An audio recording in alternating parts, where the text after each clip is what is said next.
फक्त माझ्या लग्नामध्ये किंवा लोकांच्या फंक्शन्समध्ये किंवा गणपतीमधले 5 दिवस एवढ्याच साड्या नेसायच्या आधी. जेव्हा मी व्हॉइसिंग करते तेव्हा शूटिंगवाल्यांना वाटतं की अरे ही बिझी असेल, हिला जमणार नाही, मग आपलं कॅरेक्टर अडकेल. आणि आता शूटिंग करायला लागले तर व्हॉइस ओव्हरवाल्यांना वाटतं की अरे हिचं कधी शूट असेल.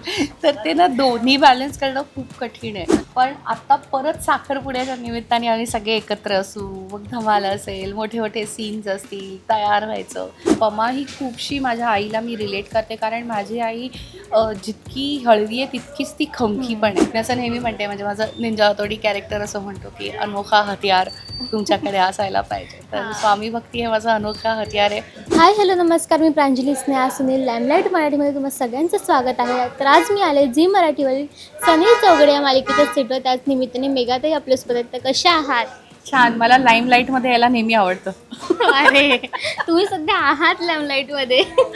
I know, all thanks to Sanai Choughade आणि पमा, की पमा परब लोकांना आवडतीये, ती त्यांना आपलीशी वाटते. सगळ्यांना कसं धरून राहावं आणि कुठेही आपला स्वाभिमान सोडू नये, अशी ही लाडकी पमा अजूनच लोकांना आवडते. त्यामुळे मला खूप मजा येते. अरे वा, किती छान. तुम्ही आता म्हणाल लॅमलाईटमध्ये, तर आम्ही लहानपणापासून तुम्हाला ऐकतोय, तर ऑफकोर्स तुम्ही असणारच आहात कायम. तर कसं चाललंय शूट? खूप छान चालू आहे. म्हणजे आता थोडंसं ऊन आहे, त्यामुळे थोडंसं असं वाटतं की थकायला होतंय. आपण एवढे अमेझिंग सीन्स असतात आणि एवढे चांगले सगळे को ॲक्टर्स आहेत की मग उन्हाळा कुठच्या कुठे पळून जातो. आणि ती ती जी ऊर्जा आहे ती आमच्या सीनमध्ये येते. अरे वा, किती छान. पण हॅट्स ऑफ आहे तुम्हाला आणि साडी नेसणाऱ्या सगळ्या स्त्रियांना, की एवढ्या गरमीतून पण ते हे बेअर करतायत. मी तुला गंमत सांगू, मी फक्त माझ्या लग्नामध्ये किंवा लोकांच्या फंक्शन्समध्ये किंवा गणपतीमधले 5 दिवस एवढ्याच साड्या नेसायच्या आधी.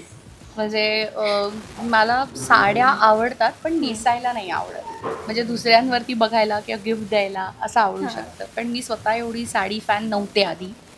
आणि सडनली आता पमा झाल्यापासून रोज 12 तास साडी नेसावी लागते. सो आणि गृहिणी बघ कसं 30-30 साड्या घरामध्ये नेसतात. त्यामुळे ते आम्ही इथे थोडंसं पमाला ठेवलं आहे की तिच्या एक 4-5 आवडीच्या साड्या आहेत, त्याच ती सारख्या सारख्या नेसते. कारण आपल्या घरी बघ असं काय रोज आपण नवीन साडी नाही, एक धुवायला गेली की मग ती दुसरी वापरली जाते, मग ती वाळत घातली जाते. असं तो जे थोडं एक सायकल असतं ते आम्ही कुठेतरी पमासाठी ठरवलं आहे. पण ह्या आधी साड्यांचं मला एवढं वेड नव्हतं, पण पमामुळे आता लागलं आहे. आणि तिच्यामुळे माझ्या ज्या भरपूर साड्या आहेत, माझ्या जवळजवळ 2 कपाटं भरून साड्या आहेत ज्या मी कधी नेसत नव्हते, तर त्या सगळ्यांना आता हवा लागली आहे. All thanks to Pama. बरं, इथे एक गोष्ट क्लिअर होते, की बाईला साडी घालायची नेसायची नसू दे तरी पण वॉर्डरोबमध्ये साड्या असतातच. हो. आणि माझी आई, माझ्या सासूबाई किंवा असं आमच्या घरी काही असेल तर सगळे मला साड्या देतात. त्यांना माहिती मी नेसत नाही तरी देतात. आणि आता त्या सगळ्या साड्या माझ्या कामी येतात. अरे वा, किती छान. बरं, हे आता रिअल लाईफचं झालं तर रिअल लाईफमध्ये शूट वगैरे चालू आहे. आताच आपणला बोलणं झालं की 12 तास काल शूट झालं आहे आणि हेक्टिक होत आहे थोडंफार. तर काय नक्की वाटतंय? कारण हा डेली सोप आहे ना, रोज काम असतं. ह्याच्या आधी जेव्हा मी फक्त रेकॉर्डिंग करत होते, व्हॉइसिंग करत होते, तेव्हा मी दिसत नव्हते, फक्त ऐकू येत होते. त्यामुळे ते 4 तासात माझं काम होत होतं.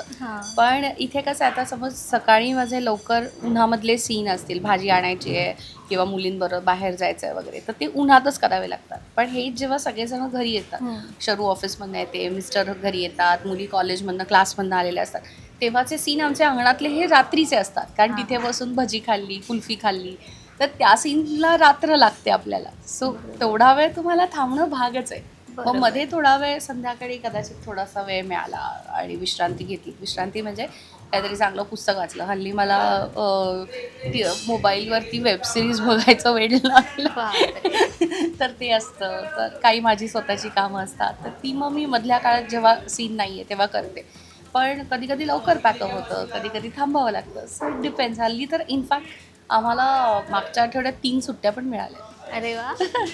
कारण आता खानोलकर घर आहे, ऑफिसचं आहे, किंवा आकाशचं, साक्षीचं घर आहे. सो आता 3-4 आमचे ट्रॅक्स ओपन झाले, त्यामुळे आम्हाला अगदी अशी दगदग नाही होते. आता आम्ही बऱ्यापैकी फ्री आहोत. बरं, तुमचं व्हॉइस आर्टिस्ट म्हणून जे लाईफ आहे ते तुम्हाला आवडतंय का हे लाईफ तुम्हाला आवडतंय? अगं हे दोन्ही कसं आहे, जेव्हा मी व्हॉइसिंग करते तेव्हा शूटिंगवाल्यांना वाटतं की अरे ही बिझी असेल, हिला जमणार नाही, मग आपलं कॅरेक्टर अडकेल. बरोबर. आणि आता शूटिंग करायला लागले तर व्हॉइस ओव्हरवाल्यांना वाटतं की अरे हिचं कधी शूट असेल. तर ते ना दोन्ही बॅलन्स करणं खूप कठीण आहे. अरे. म्हणजे शूटिंगवाल्यांना वाटतं की ही व्हॉइस ओव्हर आर्टिस्ट आहे, व्हॉइस ओव्हरवाल्यांना वाटतं की ही शूटिंगवाली. मधल्यामध्ये तुमचं सँडविच असतंय. सो जसं जमतंय, जेवढं जमतंय तेवढं करायचा प्रयत्न करते, पण अजून तेवढं बॅलन्स नाही करता आलंय मला की दोन्ही एकत्र. पण हळूहळू जमेल. आत्ताच सुरुवात आहे, 2च महिने झालेत. त्यामुळे मला असं वाटतं आत्ता तर जरा तारेवरची कसरत आहे व्हॉइस ओव्हर आर्टिस्ट आणि आर्टिस्ट बनायला. पण आय एम शुअर की जसं पमा सगळं बॅलन्स करते तसं मीही करू शकेन. नक्कीच. बरं आता जवळ येतोय तो म्हणजे साखरपुड्याचा सिक्वेन्स. तर तुम्ही किती खुश आहात रिअल लाईफमध्ये? दोन्ही रिअल लाईफमध्ये पण आणि रिअल लाईफमध्ये पण. कारण आमच्या शूटिंग जेव्हा सुरू झालं या सिरियलचं, ती सुरुवातच आकाशच्या लग्नाने सुरुवात झाली होती. तर तो आमच्यासाठी खूप बॉन्डिंग पिरियड होता सगळ्यांसाठी. कारण प्रत्येक सीनमध्ये सगळे कास्ट असायचे. मग खानविलकर पण असायचे, परब पण असायचे, नाईक पण असायचे, सगळेच असायचे. सो आमची सगळ्यांची सुरुवात ही एका अशा मंगल कार्याने झाली होती आकाशच्या लग्नाने. त्यामुळे आमचं खूप बॉन्डिंग झालं आणि त्यानंतर मग आम्ही आमच्या घरांमध्ये सगळेजण शूट करायला लागलो. जसं हे स्वामी कृपा आहे किंवा खानोलकरांचं बाजूलाच एक दुसरं घर आहे. पण आता परत साखरपुड्याच्या निमित्ताने आम्ही सगळे एकत्र असू, मग धमाल असेल, मोठे मोठे सीन्स असतील, तयार व्हायचं. अदरवाईज पमा इतकी साधी आहे की बघ साधं काजळही नाही मला लावायला मिळत किंवा लिपस्टिकसुद्धा अगदी फेंट लिपस्टिक असते. कारण म्हणजे असं नाकच्या बरोबर. नाक आहे बराबर. पण जेव्हा असं एखादं हे येतं तर मग छान गजरा मिळतो, काजळ घालायला मिळतं, असं तयार व्हायला ते मिळतं नटायला पमाला आवडतं. खूप. बरं आता साखरपुड्याचे ते पमाचे सीन येत आहेत किंवा येणार आहेत त्याचे ते इमोशनल टच आहे. तर तुला तुझ्या आईला रिलेट होतं का? म्हणजे आईच्या खूप भावना? जास्त. पमा ही खूपशी माझ्या आईला मी रिलेट करते. कारण माझी आई जितकी हळवी आहे तितकीच ती खमकी पण आहे. म्हणजे आमच्या घरामध्ये असं पमाला बोललं जातं की मेरी हमारी जान है रे तू पमा वगैरे असं. आई तूच या घराचं सगळं आहेस. तर ते मी माझ्या आईला खूप रिलेट करते. कारण ती अशीच होती. कुठलीही सिच्युएशन आली तर पहिलं मी आईकडे धावत जाते आजही, की आता काय करू? आणि मग तिच्याकडे असं जादूच्या पोतडीतनं सोल्युशन निघतं. तसं पमाच्या बाबतीत होतं आहे. आणि पमा आता खूप मला वाटतं पूर्वी जितकी ती अशी मज्जेत होती बघ तशी नाही. आता ती खूप जबाबदारीने वागती आहे. ॲज इन तिचं सगळं आता मुलींचं करायचं आहे, व्यवस्थित झालं पाहिजे, पाहुणे येणार आहेत, मग त्यांचं खरेदी आहे. करायची अगदी वगैरे. आत्ता ओटी भरायचं आहे हे होतं, अरे सामान आणलं का, नारळ आणलं का, तर मला एकदम आईची आठवण आली. अरे आई अशीच तयारी करून ठेवायची. सो पमा हे असं कॅरेक्टर आहे आणि लिहिलं पण खूप सुंदर आहे मुग्धा रानडे गोडबोले यांनी, की आपल्या छोट्या छोट्या गोष्टी त्या ह्याच्यामध्ये दिसून येतात आणि खरेदी पण सॉलिड चालू आहे. बरं या परब फॅमिलीमध्ये अजून एक गोष्ट म्हणजे ते मी स्वामी म्हणजे काही झालं की स्वामी स्वामी स्वामी. तसं रिअल लाईफमध्ये तू पण तुझं पण चालू असतं स्वामींचा जप. तर आता पमाच्या आयुष्यात अजून एक टर्निंग पॉईंट येणार आहे. तर त्याबद्दल काय सांगशील? तिथे पण स्वामींचा हात असणार आहे का की तू मागणं करणार आहे? हो, मग ती पमा असू दे, परब फॅमिली असू दे किंवा मेघना असू दे, मला असं वाटतं की प्रत्येक क्षणी जेव्हा तुम्हाला माहिती आहे की स्वामी तुमच्या पाठीशी उभे आहेत आणि ते तुम्हाला प्रचिती देणार आहेत, तर मग माझं असं होतं की मी कशाला चिंता करू, तुम्ही बघून घ्या.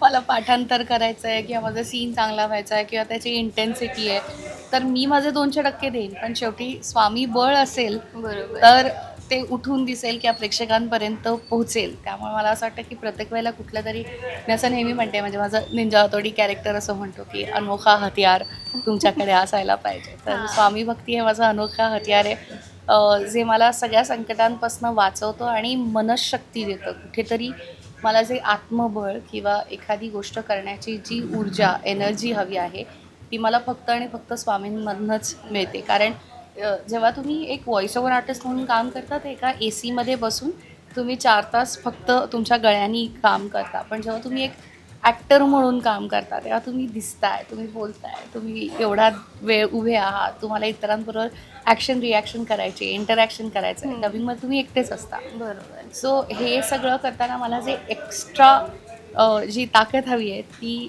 स्वामी देतील आणि सगळ्या सिच्युएशनमधनं मला बाहेर काढतील आणि माझं हे जे प्रोजेक्ट आहे ते सक्सेसफुल करतील.